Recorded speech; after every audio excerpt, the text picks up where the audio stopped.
एका भाविकानं तुळजाभवानी देवीला चॉकलेटचा हार घातला। या चॉकलेटच्या हारावरून आता नवा वाद पेटण्याची शक्यता आहे। बघूया त्या संदर्भातला हा सविस्तर वृत्तांत।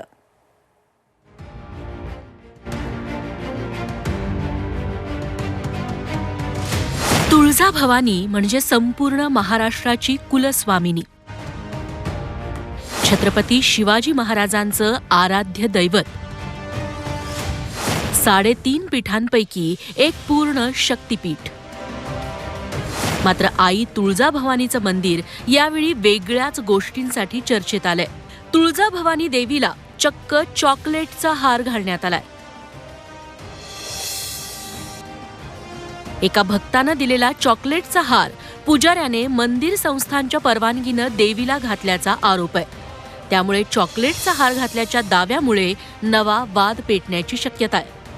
काल जो प्रकार घडलेला आहे हा थोडासा श्रद्धेला तडा जाणारा आहे।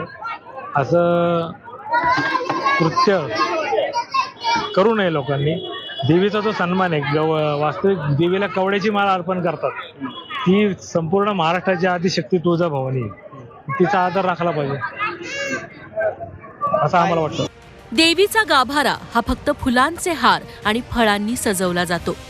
तुळजाभवानी मंदिर संस्थानला देऊळ कवायत कायदा लागू आहे, मात्र त्याची अंमलबजावणी केली जात नसल्याचा आरोप केला जातोय।